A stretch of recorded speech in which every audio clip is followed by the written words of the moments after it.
비선실세 최순실 씨의 딸 정유라 씨 집에 침입해 흉기를 휘두른 혐의로 붙잡힌 40대 남성에게 경찰이 구속영장을 신청했죠. 또 내일부터 박근혜 전 대통령에 대한 재판도 다시 시작됩니다. 자세한 내용 이웅혁 건국대 경찰학과 교수, 노영희 변호사와 함께 짚어보도록 하겠습니다. 네, 안녕하십니까. 두 분 나와주셔서 감사드립니다. 앞서도 얘기를 했는데요. 정유라 씨가 사는 집에 괴한이 침입을 했는데요. 먼저 사건 개요부터 좀 간단하게 좀 말씀해 주시겠습니까? 네, 정유라 씨가 살고 있는 곳이 강남구 신사동에 있는 미성빌딩이라고 하는 곳인데, 여기에 한 남성이 택배 기사를 가장해서 경비원을 흉기로 위협하고 6층에 있는 정유라 씨가 살고 있는 거주지로 올라갔습니다. 그리고 문을 열고 나온 보모라고 하죠. 아기를 돌봐주는 보모를 위협하고 경비원을 묶어서 한쪽에다 이제 제압시켜 놓고 정유라 나와라라고 이제 소리를 지르면서 위층에 집이 이제 복층이었는데 위층에 있던 정유라 씨가 나왔는데, 나오기 전에 이제 원래 같이 있었던 남성분이 있어서 그 남성분이 먼저 와서 이 범행을 저지른 사람을 제압하려고 했는데, 자기가 가지고 간 칼로 그 남성분의 폐 쪽을 찔러가지고 사실은 상처를 입혔고, 그 사이에 정유라 씨가 112에 도움을 청해서 경찰이 와서 제압을 한 그런 사건이 있었습니다. 예. 20대 남성이 흉기에 찔렸는데요. 그런데 다행히 생명에는 지장이 없다고 하고, 그런데 알고 보니까 이분이 정유라 씨의 말 관리사더군요.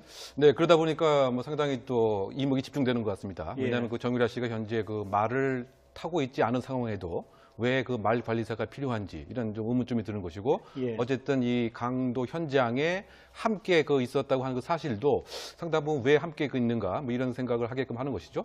그리고 보모, 말 관리사, 그러면 이 사람들에 대한 금전적인 지급은 현재 또 어떻게 이루어지고 있는 것이냐 이런 의혹을 갖고 있는 상황으로 보입니다. 어쨌든 간에 지금 정유라 나와라라고 이제 얘기했을 때 이 말관리사가 이제 7층에 내려와서 이 강도 용의자와 일종의 격투를 벌였고, 이 과정에서 폐 부분에 상당 부분 이제 부상을 입은 것 같습니다. 그래서 정유라 씨가 어제 병원에서 계속 위급 상황 대기실에서 이 말 관리사를 이렇게 걱정하는 이런 모습이 보여졌던 것 같고요. 어쨌든 예. 경찰의 입장에서는 말 관리사, 보모 등에 대한 참고인 조사도 함께 있었던 것 같습니다. 왜냐하면 이 용의자와 혹시 일정한 관계가 있었던 것인지 아니면 예. 비면식 관계인지, 그래서 어쨌든 간에 전반적인 흐름에서는 강도의 모습이지만 정말 강도인지 이런 점이 약간 조금 의혹스러운 점도 있는 것은 아닌가 이런 생각을 해봅니다. 예. 궁금한 점이 또 생겼군요. 그런데 범인 40대 이 씨, 결국은 돈 때문에 이런 범행을 저질렀다, 이렇게 경찰에서 진술한 모양이죠. 그렇죠. 이제 범행 목적을 확인하기 위해서 물어봤더니 처음에는 예. 정 씨하고 본인이 금전관계가 있다라고 얘기를 하다가 도대체 무슨 금전관계가 있느냐 이제 그랬더니, 결과적으로는 본인이 카드빚이 2,400만 원 정도 있어서 이 돈을 해결하기 위해서 정유라 씨가 부잣집 딸이니까 집안에 돈이 있을 거라고 생각을 하고, 정유라 씨가 사실 이제 어머니로부터 지금 보호를 받지 못하는 상황이기 때문에 이런 범행을 저지르게 되었다라고 얘기를 한 것으로 지금 알려지고 있는데요. 예. 사실은 이제 이 씨라고 하는 사람이 40대 중반인데 직업도 없고 전과도 없는 사람인데 2,400만 원이라고 하는 본인의 카드빚이 있다고 해서 무턱대고 정유라 씨를 찾아가서 이런 식의 범행을 저지른다는 것이 좀 상식에 어긋나는 부분이 있기 때문에 예. 그 부분을 좀 집중적으로 조사를 하고 있는 것으로 지금 나오고 있습니다. 예. 아닌 게 아니라 지금 노 변호사께서도 청부나 또 다른 정치적 목적 등 계획 범죄 가능성 여부도 경찰이 지금 조사를 하고 있다는 거죠. 네, 그렇죠. 왜냐하면 외양상의 모습을 보면 강도 형태를 띠긴 하는데, 예. 강도라고 하는 것은 가장 대표적으로 철저히 계획을 합니다. 그 계획은 범행에 착수하기 이전의 계획뿐만이 아니고 범행 종료 후에 내가 검거되고 발각되지 않기 위한 사후 계획까지도 함께함이 보통인데, 이번에 범행의 모습을 보면은 일주일 정도 이 거리를 상당히 숙지했다. 여기 상당히 계획적인데, 이 정유라 씨 6층, 7층에 접근하는 모습을 보면은 경비원을 제압을 하고, 그러면 경비원을 제압하는 과정에서 본인의 정체성이 다 드러난단 말이죠. 그리고 또 그 안에 들어가서 보모도 제압을 이제 하고, 그러다 보니까 20분 안에 잡혔단 말이에요. 예. 그러면 범행이 만약에 성공했다, 정유라로부터 일종의 금전을 강취했다고 했을 때, 과연 이제 범행의 얼굴, 그 다음에 행적, 그 다음에 중간에 올라갔던 여러 가지 CCTV 이런 것을 다 사실은 이제 그 노출됐을 수도 있었는데 이와 같은 것을 왜 했느냐. 그러다 보니까 상당히 그 어설픈 강도가 아닌가 이런 생각을 해봄직하고 혹시 뭐 다른 뭐 혹시 누가 시킨 것은 아니라든가 또는 이와 같은 것을 이슈를 다시 한번 부각시키려고 했던 그 같은 정치적 목적은 또 있었던 것 아닌가 이런 거에 대한 수사가 진행된 것으로 알려져 있습니다. 그래서 어쨌든 본인이 그 얘기한 것처럼 정말 2,400만 원의 카드 채무 빚이 있는지 이 사람이 그 주거하는 곳이 지금 신림동으로 알려져 있는데 여러 가지 그 통신 내역이라든가 그 금전 내역 등을 조사를 해서 정말 2,400만 원의 빚이 있는가 여부부터 경찰이 지금 조사하고 있는 상황으로 알려져 있습니다. 예, 뭐 어설퍼 보이는 대목이 없잖아 있기는 있지만 그래도 정유라 씨가 살고 있는 집이라는 걸 특정을 하고 들어간 거죠. 그렇죠. 사전에 이제 준비를 했다는 거죠. 그 얘기는. 예, 목표가 뚜렷했던 것으로 지금 예. 보이고 특히 이 사람이 칼을 준비해서 가져갔거든요. 예. 그러니까 이것은 본인이 나중에 검거될 수 있다라고 하는 것을 염두에 두고 거기에서 저항하려는 목적으로 가져간 것으로 보이기 때문에 예. 정말 단순한 강도에 불과한 것인지 또는 의심스러운 부분이 정말 있고요. 예. 실질적으로 경찰이 와서 제압을 할 때에도 강력히 저항한 흔적이 많이 있어서 그렇게 원래 그렇게까지 그냥 뭐 그 조그마한 돈 때문에 찾아간 사람이라고 하기는 조금 어설픈 그런 부분이 있습니다. 게다가 지금 현재 강남 경찰서에서 구속영장을 신청을 했는데 특수강도 혐의로 지금 신청을 했다라고 하거든요. 예. 근데 이제 이게 강도 상해로까지 이어진 부분이 있어서 영장은 발부될 예정으로 제가 지금 파악을 하고 있습니다만은 이 신림동에서 부모와 같이 살고 있는 무직의 사람이었기 때문에 이 사람이 굳이 정유라라고 하는 사람에 대해서 특별하게 어떤 원한 같은 것들을 가지고 있었을 가능성도 배제하지는 않고 있는 것으로 예. 얘기되고 있습니다. 경찰의 조사 내용을 좀 더 좀 지켜봐야 정확한 그 범행 동기가 좀 나올 것 같군요.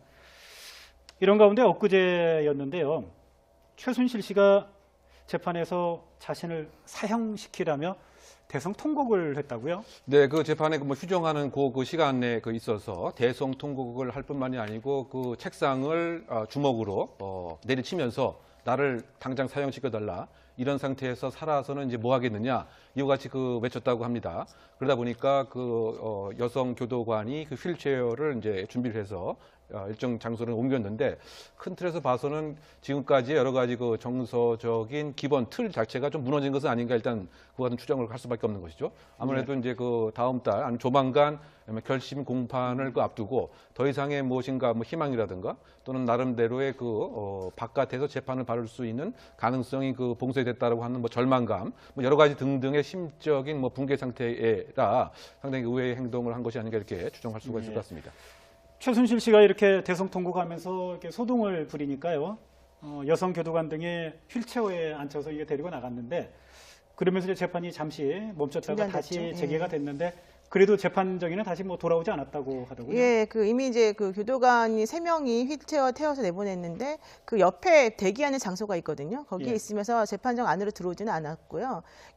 결과적으로는 이제 재판부가 일단은 더 이상 재판할 수 없다라고 판단을 하고 12월 7일 날 다시 재판하는 것으로 하고 예. 대신 14일 날 정도의 결심 공판을 하는 것으로 얘기가 지금 되었다라고 하는데요. 이런 식으로 그 피고인이 법정에서 소란을 피우는 것, 특히 본인을 사형시켜 달라라고 주장하거나 발을 구르고 소리를 지르고 몸으로 아예 책상을 부딪히면서 크게 소리내는 이런 행동들은 사실 거의 볼 수 없는 행동이거든요. 예. 그러니까 아마도 이 최순실 씨가 이런 행동을 한 것은 심리적으로 지금 상당히 좀 충격을 받았거나 더 이상 회복할 수 없을 정도로 본인에게 유죄의 심증이 굳어졌다라는 것을 스스로 알고 있어서 지금 이런 행동을 하고 있는 게 아닌가라고 생각이 듭니다. 자포자기의 심정일 가능성이 어느 정도 있다라는 게 이제 두 분의 공통된 분석인데요. 혹시 이게 어느 정도 의도된 계산된 행동일 가능성은 없습니까? 두 가지 사항을 우리가 한번 추정해 볼 수 있을 것 같습니다. 일단은 구속 기한에 있어서 연장이 그대로 됐단 말이죠. 예. 숙방이 안 되고 그것에 있어서 상실감 플러스 최근에 이렇게 이목이 집중되고 있는 특수활동부의 최종 사용처가 최순실 씨다라고 하는 혐의가 상당 부분 검찰이 마음을 갖고 있단 말이죠. 그러다 보니까 체포영장을 발부해서 데리고 오겠다. 이와 같은 압박감도 상당 부분 이제 있었을 가능성을 하나 우리 예상해 볼 수 있고요. 예. 그와 플러스 상당 부분 이제 최순실 씨가 일정한 뭐 감각이 있는 사람이기 때문에 일단은 정서적으로 호소를 해서 나는 지금 극단의 글을 이뤘다. 지금까지 1년 동안 지속된 이 재판 자체도 무엇인가 공정치 못했고 그렇다고 본다면 마지막 결심 공판을 앞두고 재판관의 심리 형성에 무엇인가 좀 나름대로 임팩트를 주기 위한 이와 같은 모습으로서도 한번 해석이 가능하지 않아 보입니다. 예. 노 변호사께서 말씀을 해주셨지만 12월 14일에 일단 결심 공판을 한다는 거죠. 네. 결심 공판이라는 게 검찰 측에서 구형을 구형을 하는 거죠. 예. 재판부에 이렇게 형량을 주십시오라고 네, 요청을 하는 재판이죠. 네, 그렇습니다. 그러니까 결심 공판이라고 하는 것은 그동안 있었던 재판 절차에서 이제 미비했던 게 무엇인지 확인을 하고 예. 그런 것들이 없다라고 한다면 마지막으로 검사가 어떤 식의 이 사람에 대한 처벌을 원하는지를 확인하는 작업, 즉 구형이라고 하는 작업을 거치고요. 예. 그리고 난 다음에는 피고인에게 최후 진술을 할 수 있도록 시간을 줍니다. 변호인이 그 중간에 최후 변론을 하고 그 다음에 피고인이 최후 진술을 하고 나면 이제 끝이 나는 건데요. 그로부터 보통은 이제 구속 재판의 경우는 2주 안에 통상적으로 판결이 선고되는 경우가 많은데 예. 이번 사건 같은 경우는 쟁점도 많고 힘들기 때문에 아마 12월 말이나 1월 초 정도에 판결이 선고되지 않을까 지금 생각이 들고 있습니다. 그런데 지금 말씀하신 것처럼 실질적으로 그동안의 그러니까 최순실 씨 입장에서 보면 무죄를 계속해서 주장해 왔지만 그런 것이 받아들여질 가능성이 별로 없다라고 판단하고 있는 이유 중에 하나가 얼마 전에 그 정호성 씨 관련해서 비밀누설죄 같은 경우도 다 유죄로 나오지 않았습니까? 그러니까 예. 관련 피고인들이 전부 다 유죄를 지금 선고받은 상황이기 때문에 본인도 더 이상은 벗어날 수 없다라는 첫 번째 부담감이 있는 것이고 예. 두 번째는 국정원 특수활동비 관련해서 지금 박근혜 전 대통령부터 시작해서 모든 것들이 본인이 생각하지 못했던 방향으로 좀 더 세게 간다라고 하는 그런 인식이 있기 때문인 것 같습니다. 예. 그런가 하면 변호인단이 총사퇴했고요. 재판 보이콧 카드를 꺼내들었던 박근혜 전 대통령에 대한 재판이 40여일 동안 중단이 됐다가 내일부터 다시 재개가 되죠. 그런데 문제는 박근혜 전 대통령이 출석할까 하는 부분인데요. 일단은 뭐 그러지 않을 가능성이 좀 높아 보인다고 하더군요. 일단 그렇게 봐야 될 것 같습니다. 예. 왜냐하면 그 국선 변호인 그 5명이 그 선임됐습니다. 그래서 그 무려 그 12만 쪽의 그 소송 관련 기록을 이제 숙지하고 그 마지막 단계에서 박근혜 전 대통령에게 변호인 접견을 부탁을 했었죠. 그런데 예. 그것을 이제 거절했습니다. 그런 측면에서 봐서는 결국은 처음에 그 박 전 대통령이 얘기했던 이것은 공정치 않은 그 재판이기 때문에 나는 이 재판 자체를 받아들일 수 없다라고 하는 소위 그 재판 보이콧 자체를 뭐 내일도 여전히 하지 않을까 이렇게 예상이 되는 것이죠. 뭐 그런 그 측면에서 봤을 때 일단 그 재판부의 입장에서는 그렇다고 당장 걸석 재판을 뭐 시작하기보다는 적어도 2회, 3회 정도 재판을 연기한다든가 나름대로의 뭐 명분 같은 걸 쌓은 상태에서 걸석 재판을 시작을 하겠지만 그럼에도 불구하고 재판장의 입장에서는 상당 부분 이제 부담이 있겠죠. 내가 왜 재판장을 하는 이 시기에 재판에 흠집 내기에 그 대상이 되는가에 있어서의 뭐 부담감 같은 건 있지 않을까 생각이 듭니다. 어쨌든 예. 박 전 대통령의 입장 자체는 흠집 내기를 위해서 이것은 공정치 않은 재판이었다고 하는 것을 선명하게 부각하는 것이 차라리 법리적으로 다투는 것보단 이익이 되지 않았을까 이런 판단에서 이와 같은 행동을 하는 것이 아닌가 생각이 됩니다. 예. 박근혜 전 대통령이 이렇게 재판 출석을 거부하는 거, 보이콧하는 부분에 대한 유불리를 좀 말씀을 해주셨는데요. 법리적인 측면과 정치적인 측면이 좀 다른 것 같아요. 걸석 재판에 대한 유불리가. 그렇죠? 그러니까 기본적으로 정치적으로는 이렇게 걸석 재판하는 것이 오히려 본인에게 유리한 것으로 좀 보이고 예. 법리적으로 봤을 때는 사실은 상당히 불리하죠. 왜냐하면 재판에 성실히 임하지 않는다. 그리고 재판 진행과 관련해서 재판부가 충분히 피고인을 배려해 주었음에도 불구하고 본인이 잘못을 뉘우치지 않고 있다라고 하는 태도를 지금 재판부에게 보여주고 있는 것이어서 예. 사실은 당연히 불리한데 이번 사건 같은 경우는 뭐 순수하게 법리적으로만 따지는 부분은 아니기 때문에 어쨌든 박근혜 전 대통령 입장에서는 이런 식의 재판 태도를 취하는 것이 마지막으로 할 수 있는 행동이 아니었을까 생각이 들기도 합니다. 이제 이 부분에 대해서 우리 이웅혁 교수님 혹시 하실 말씀 있으십니까? 그러니까 지금 여러 가지 이제 법리 논쟁에 있어서 사실 특별히 유리할 상황이 없다라고 봤을 때는 방어권 자체를 스스로 그 포기함으로써 예. 기본 그 프레임 자체가 그 정치 보복이라고 하는 걸 선명히 하고 혹시 뭐 필요한 경우 지금 그 보수 야권과의 정치 프레임에 있어서의 일정한 공동 전선을 만든다든가 그래서 문재인 정부와 지금의 아와 피아의 관계를 설정하는데 무엇인가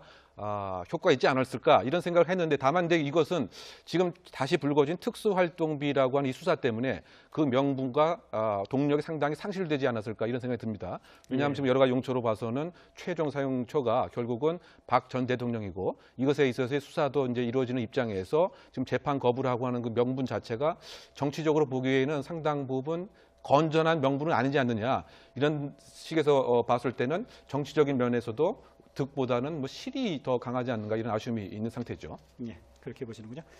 다른 주제 이야기를 한번 해볼까요? 최근에 북한군 병사의 귀순 사건을 계기로 권역 외상센터의 문제점이 이게 이국정 교수가 제기를 해서 문제가 됐고요.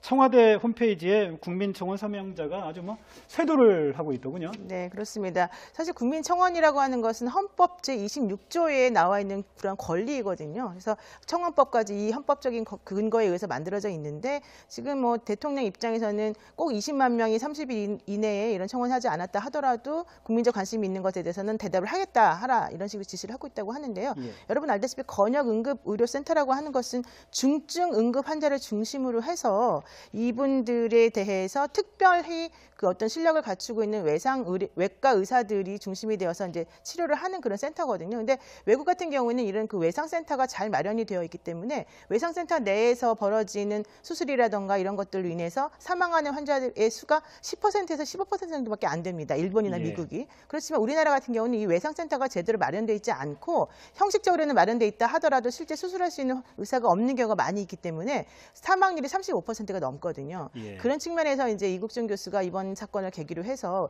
그 응급의료센터 내의 그 상위 개념으로서 이 건역외상센터라고 하는 것에 대한 지지를 좀 호소하고 있는 중인데 이 부분과 관련해서는 정말 국민적으로 좀 관심을 가지고 좀 제대로 좀 해야 되지 않을까 싶습니다. 예. 아닌 게 아니라 문재인 대통령이 권역외상센터 국민청원 문제에 대해서 2차례나 지금 관계자들에게 지시를 했어요. 네, 그렇죠. 그만큼 이제 그 국민에 대한 관심이 높을 뿐만 아니고 이번에 예. 이제 그 규순 병사의 그 근본적인 해결에 있어서 혁혁한 뭐 공을 세운 이 점도 많은 관심 갖고 있는 것 같고요. 예. 또 큰 틀에서 봤을 때는 이와 같은 그 총상이 왜 성남 국군병원 통합병원에 가지 않고 어떻게 본다면 민간병원에 갈 수밖에 없는 이런 문제가 분명히 있는 것 같고요. 예. 그러다 보니까 이제 이 가장 블루 워커의 입장에서 나도 이 부상이 될 수 있다고 하는 산업 근로자의 가장 큰 안전 받침 같은 거 이런 면에서 상당히 우리나라가 취약하다. 더군다나 이제 그 이국종 의사 자체가 결국은 1년에 4번 정도만에 집을 못 가고 이번에 그 규순 병사에 있어서의 치료에 있어서도 이 치료만 전념한 것이 아니고 헬기를 타고 또 긴급 출동하는 이와 같은 상황. 근데 그럼에도 불구하고 지원되는 수가 자체가 상당히 낮기 때문에 이 아주대 병원에서는 이 외상센터 자체를 그야말로 물 먹는 돈 먹는 하마 같은 이와 같은 걸 안 좋은 인식이 분명히 있는 것이죠. 그래서 그 스스로도 이국종 의사 스스로도 나는 돈을 이렇게 먹는 원흉이다 이렇게 스스로 지칭을 했습니다. 그래서 이것을 예. 회복시키기 위해서는 법제도의 그 개선이 필요하고 다른 청원에 비해서는 정부의 일정한 지원이 있게 되면 빨리 해결될 수 있는 여지도 있기 때문에 문재인 대통령도 많은 관심을 가지라고 이렇게 촉구하고 있는 것이 아닌가 생각이 됩니다. 예. 권역외상센터의 어떤 그 적자가 나는 그 문제뿐만 아니라 이국종 교수가 또 중요하게 문제 제기를 하는 게 자신도 실명에 가까울 정도로 자신의 건강을 제대로 돌보지 못하는 상황에서 이렇게 경무에 시달리고 있는데 다른 의료진도 지금 마찬가지 사정이라는 것 아닙니까? 그렇습니다. 이런 부분에 대한 개선을 지금 요구를 한 거죠. 지금. 예, 지금 의료 수가 관련해서도 지금 문제가 많이 있다. 예. 그리고 특히 예를 들어서 본인이 닥터 헬기를 이용해서 한 1년에 200번 정도 타고서 이제 사람들을 수송하고 다 고친다고 하는데 닥터 헬기를 이용해서 응급 환자들을 수송하는 과정에서 헬기 내에서 만약에 그 응급 환자에 대해서 어떤 치료를 하게 되면 예. 그 치료 비용을 이거 불필요한 의료행위 아니냐라면서 오히려 그 치료 비용을 보전해주지 않는 방식으로 의료 수가 체계가 엉망이다라고 한 얘기까지 했거든요. 예. 게다가 지금 이국종 교수는 사실 왼쪽 눈이 실명이고 오른쪽 눈도 거의 실명 위기에 지금 처해 있어서 본인도 사실은 오늘 내 더 이상 수술하지 못할 가능성이 있다라는 얘기를 하고 있고요. 예. 이국종 교수뿐만 아니라 이쪽 센터에서 일하시는 그 의사 선생님들 같은 얘기를 들어보니까 너무 보상이 없고 아무리 사명감을 가지고 일을 한다 하더라도 정말로 일하기 너무 열악한 환경에 있는데 사람들이 알아주지 않고 있는 점 이런 점들이 많이 문제이다. 게다가 예. 젊은 의사들이 사실 편하게 돈 벌 수 있는 구조를 버리고 이런 외과 의사를 지원한다는 것 자체가 사실은 매우 힘든 상황인데 여기에 대해서 그 국민적으로 혹은 병원에서 보여주는 시선 자체도 따갑기 때문에 많이 힘들다 지금 이런 얘기를 하고 있습니다. 예.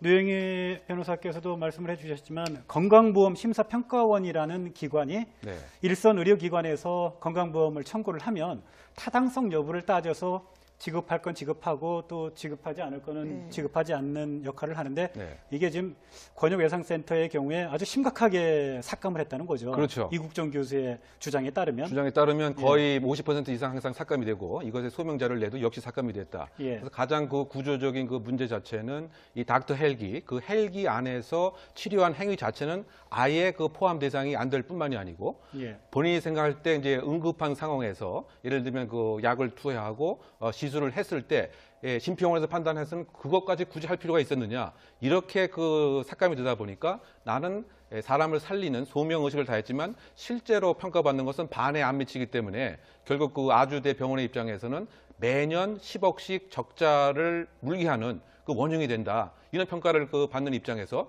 본인의 그 자괴감이 이제 느껴지고 또 그 주변에 있어서도 예를 들면 적극적인 지원보다는 조금 그 질시와 시기의 눈초리가 분명히 있을 뿐만이 아니고 또 그 응급 그 헬기로 그 장소에 이렇게 도착을 했을 때 주변에서 예를 들면 야유회를 온 사람들이 그 모래바람으로 김밥에 모래바람을 부르느냐 이런 비난에서부터 소음이 너무 시끄럽다 이런 등등으로 그 봐서는 본인의 생명을 고치기 위한 이런 작업에 있어서 불편한 시선이 너무 부담스럽다 뭐 이런 얘기도 많이 하고 있는 것 같습니다. 어쨌든 그럼에도 불구하고 어쨌든 경제적인 그 지원 자체가 너무 열악하기 때문에 이것에 있어서의 개선은 꼭 필요하다는 것이 이국정 그 교수의 주장이 아닌가 생각됩니다. 일단 뭐 복지부가 답을 하기는 했어요. 앞으로 과도한 삭감은 없도록 수가 체계를 좀 개선을 해보겠다라고 네. 얘기를 했고요.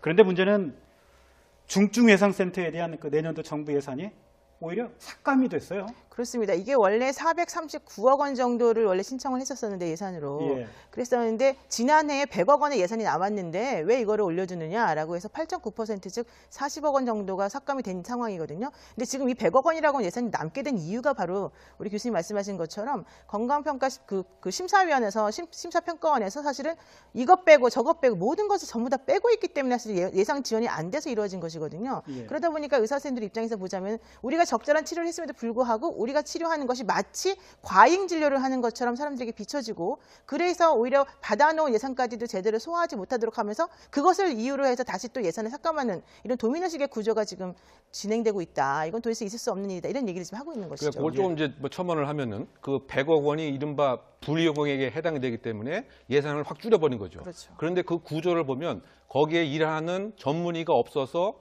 그 인건비가 못 쓰게 된 겁니다. 사람이 없으니까. 예. 그리고 약도 이제 사람이 없으니까 안 쓰게 되죠. 예. 그러니까 구조적으로 이와 같은 악순환의 구조에 있는 것이 원인인데 이것을 국회에서는 발견을 못하고 더 15%를 더 삭감하자 이런 그 의원들도 있었다는 얘기입니다. 그러니까 결국은 이 실제가 어떻게 돌아가는 그 내용을 모르는 채 결국은 이제 삭감에만 의존했기 때문에 결국은 악순환의 구조에 있다. 이 점을 네. 꼭 지적하고 싶은 거죠. 사실은 뭐 이국정 교수의 문제 제기로 이 문제가 이제 공론화가 됐지만 또 이 자리에서 우리 노영희 변호사와 이용혁 교수께서 건강보험 심사평가원의 과도한 그 삭감 이런 부분들에 대해서 문제 제기를 해주셨는데요.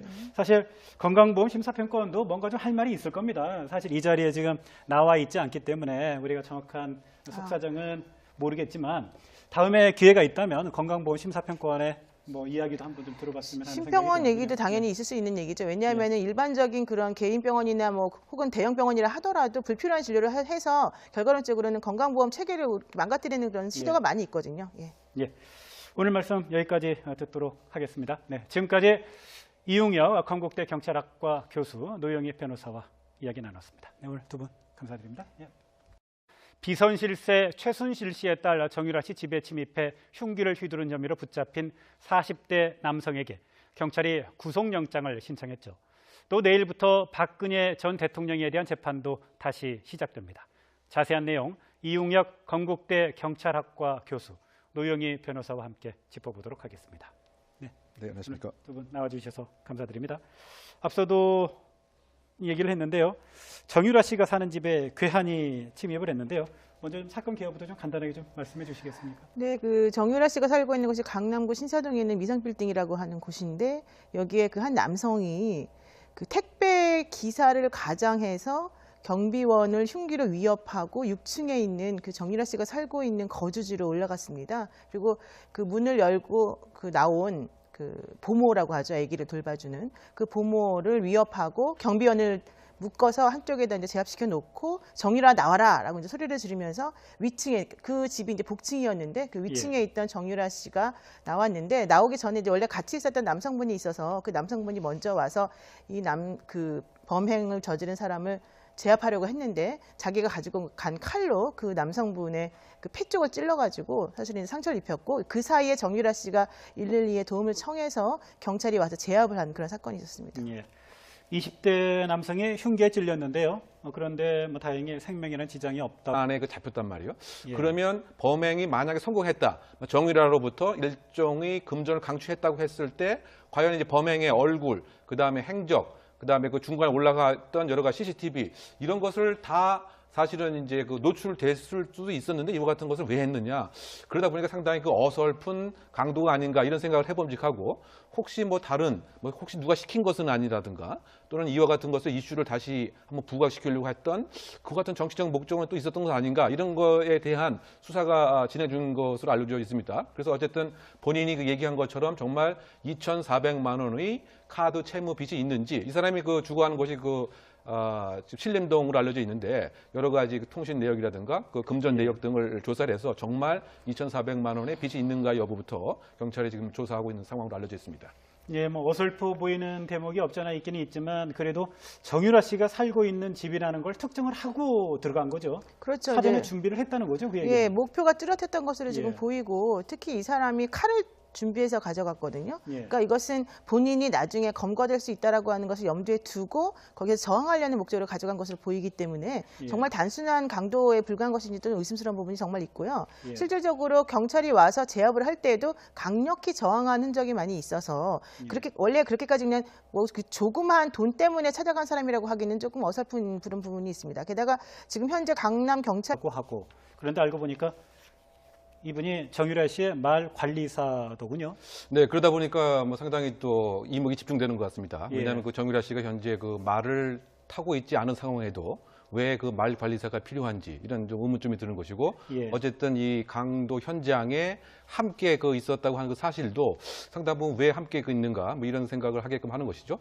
그리고 그 보모, 말 관리사 그러면 이 사람들에 대한 금전적인 지급은 현재 또 어떻게 이루어지고 있는 것이냐 뭐 이런 그 의혹을 갖고 있는 상황으로 보입니다. 어쨌든 간에 지금 그 정유라 나와라라고 이제 그 얘기했을 때 이 말관리사가 이제 7층에 내려와서 이 강도 그 용의자와 그 일종의 그 격투를 그 벌였고 이 과정에서 그 폐 부분에 상당 부분 이제 부상을 그 입은 것 같습니다. 그래서 그 정유라 씨가 어제 그 병원에서 계속 그 위급 상황 그 대기실에서 이 말 관리사를 이렇게 걱정하는 이런 그 모습이 그 보여졌던 것 같고요. 어쨌든 예. 지금 경찰의 입장에서는 그 말 관리사, 보모 등에 대한 그 참고인 조사도 함께 그 있었던 것 같습니다. 왜냐하면 이 용의자와 혹시 일정한 관계가 있었던 것인지 아니면 예. 뭐 비면식 관계인지 그래서 어쨌든 간에 전반적인 흐름에서는 그 강도의 그 모습이지만 뭐 정말 강도인지 뭐 이런 점이 약간 조금 의혹스러운 점도 있는 것은 아닌가 이런 생각을 해봅니다.